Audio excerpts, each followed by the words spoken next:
두 번째, 이달의 부동산 핫 키워드 베스트 3의 이제 두 번째는요, 바로 가로주택 정비 사업입니다. 자, 가로주택 정비 사업 하면은 뭐 재개발, 재건축 같은 이런 사업이 아닐까 뭐 많이들 이런 생각을 하실 것 같은데 정확히 어떤 사업인지 우리 전문가님께서 짚어주세요.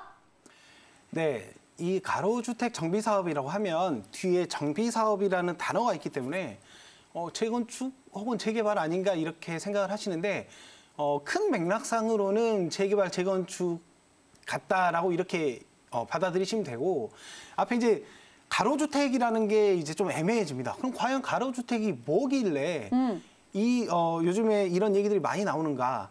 이 가로를 보면 이게 뭐 집이 가로로 돼 있다 해서 가로주택이 아니라 이게 거리 가짜에 길로자를 써서 이게 그 사업 대상지가 그 도로에 물려 있는 그런 땅이라고 생각을 하시면 되고 이런 정비 사업을 하는 가장 큰 이유 중에 하나는 일단 조건 중에도 들어가 있지만 그 해당 지역의 3분의 2 이상이 주택이 노후돼야 됩니다. 그렇다라고 하면 저희가 지금 현재 갖고 있는 어떤 도시 계획들이 나오기 훨씬 이전에 서울에도 그런 지역이 굉장히 많거든요. 그러니까 땅을 되게 낭비한다라기보다 효율적으로 쓰지 못하고 있다. 그러니까 잉여의 공간이 많다. 이런 공간들, 그런 집들이 되게 많거든요.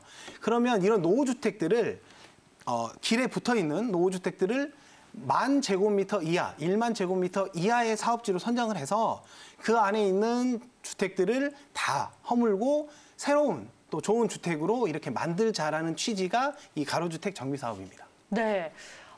사실은 근데 이렇게 말로만 들어서는 참 이해하기가 어려운 것 같은데 그럼 확실하게 우리 가로주택 정비 사업의 우리 대표적인 장점은 이거다, 단점은 이거다 확실하게 좀 찝어주실 수 있을까요?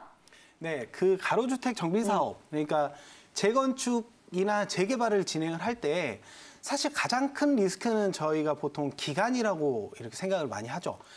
서울 같은 경우에도 재건축이나 재개발 자체가 굉장히 어떤 사업 진행이 좀 딜레이 되면서 시간이 10년 이상 이렇게 가는 경우들도 뭐 어렵지 않게 찾아볼 수가 있습니다.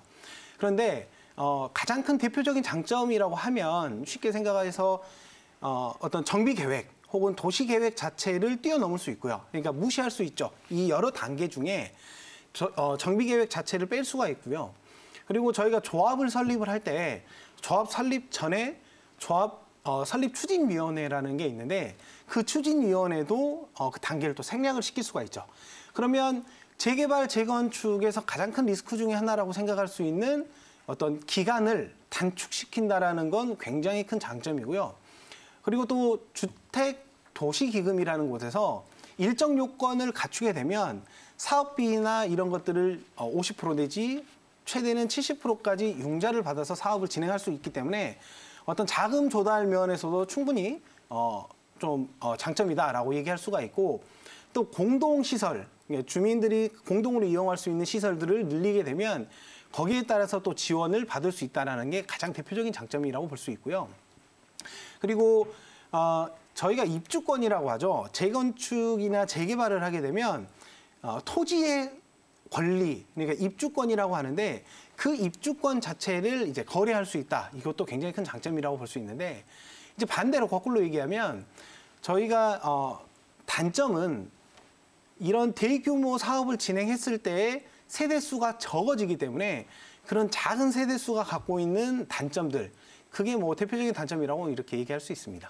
네, 우리 대표적인 장단점까지 아주 정확하게 얘기해 주셨고요. 자, 끝으로 가로주택 정비 사업 구역에 투자할 때 이거는 꼭 유의할 점이다 하는 게 있다면 어떤 게 있을까요? 아무래도 방금 말씀드린 이 단점들이 유의해야 될 사항이 될 수가 있겠죠. 그러면 어떤 점이냐? 저희가 이제 대규모로 진행을 하게 되면 대규모 단지 안에 보통 저희가 분양을 하게 되면 전용 평수와 공용 평수라는 게 나눠져 있어요. 그럼 이 공용 평수라는 거는 말 그대로 공공으로 사용할 수 있는 어떤 면적이다 이렇게 얘기할 수 있죠. 그러면 아무래도 세대수가 많으면 많을수록 그 공공의 사용 공간이 늘어나기 때문에 아무래도 주민들이 갖고 있는 어떤 생활 복지 면에서도 좀 더 좋아질 수가 있고요. 그리고 그 세대가 많다 보면 어떤 관리비 측면 뭐 이런 것들도 조금 이익이 될 수가 있죠. 근데 여기는 거꾸로 소규모, 그러니까 평수로 따져보면 약 3,000평 정도 되는 면적, 그 이하에서 사업을 진행하기 때문에 저희가 알고 있는 대단지 그리고 대규모의 세대는 보기가 힘들다고 봐야죠. 그러면 세대수가 적을 때 가질 수 있는 단점, 어떤 그런 공공적인 면적이나 아니면은 어떤 관리비 측면을 떠나서 저희가 나홀로 아파트나 아니면 소규모 단지는 주변 시세를 100% 따라가기 어렵다라고 보는 게 맞죠. 왜냐하면 나홀로 아파트들이 갖고 있는 단점들이 너무 부각이 돼 있기 때문에 주변 똑같은 위치에 비슷한 위치에 어떤 대단지가 있을 경우와 작은 소규모의 단지가 있을 경우에 어떤 가격 차이가 나는 부분들이 그런 부분들인데 지금 여기를 만약에 투자나 이런 측면으로 고려를 한다고 봤을 때 향후에 여기가 주변 입지, 그러니까 같은 입지를 갖고 있는 주변 다른 아파트와 비교했을 때 가격 형성을 얼만큼 할 수 있는지를 꼼꼼히 따져봐야 되고요. 만약에 조합으로 진행을 한다.